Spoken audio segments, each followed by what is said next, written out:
in a different perspective. Now, I don't mean take a spatial into outer space, although that would be great. I mean thinking about how your words affect those around you, and how their experiences have shaped who they have become. Nobody in this world is going to be the exact same as you, and they won't have the same interests, although that's probably a good thing. If Caroline had the same interests as me, I'd get so bored. Once, my mother asked me, "Hey Caroline, what do you want to become when you're older?" To which I quite clearly replied with, "I don't know yet." Then suddenly I was suggested to becoming a doctor, a scientist, or an engineer. The thing is, I didn't want to become a doctor, a scientist, or an engineer. Nor did I want to upset my mother.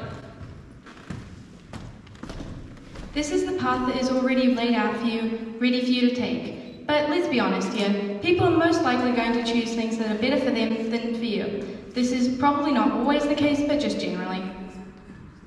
People around you will often assume that you might want to become something because of the way you are at the moment. Great examples for these are characteristics and skills.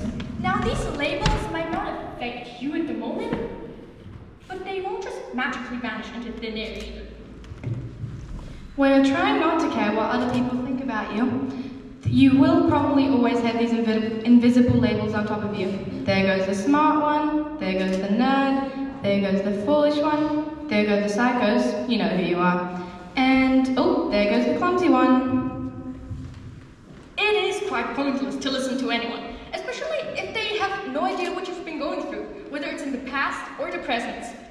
And often, failures feel like they need to be hidden because of the pressure. Even if you have a good quality or something that you want to share, if it's just not relevant, you don't have to share it. This also relates to grades. If people want to know your grade, it doesn't matter, you don't have to share it with them. Peer pressure may be real, but you don't have to listen to it. Whenever they want to know something really specific about you, instead of answering them, often just keep quiet. Then often they won't be able to put you on with weird assumptions as well. But why is it important to choose your own path of life? Well, it will probably be better for you, because you're the one who makes it, and other people's expectations aren't pushed onto you. Hold this.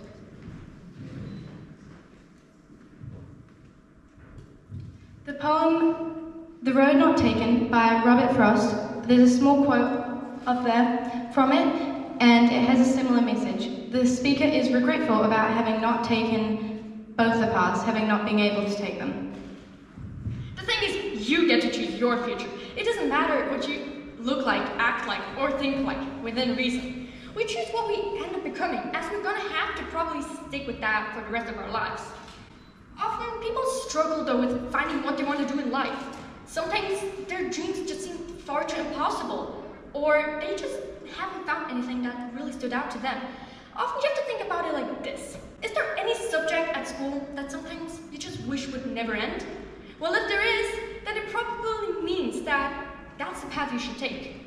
Now, these are all decisions that we have to make. Some are easier than others, like, "Hey Thalia, what do you want to eat for lunch today?" Or, "Hey Caroline, what do you want to wear today? Do you want dress formal or informal?" Now, there are also the harder decisions we have to make, like, "Hey Thalia, which pet dog do you want to adopt today?" Or, "Hey Caroline, what do you want to study someday?" We are definitely not professionals in this subject. We're still in 7th grade, but we can tell you this. If you want to make your own path and not take the path that other people have set out for you, go ahead. The thing is, that is the road you are not supposed to take. And that's the road you get to explore all by yourself.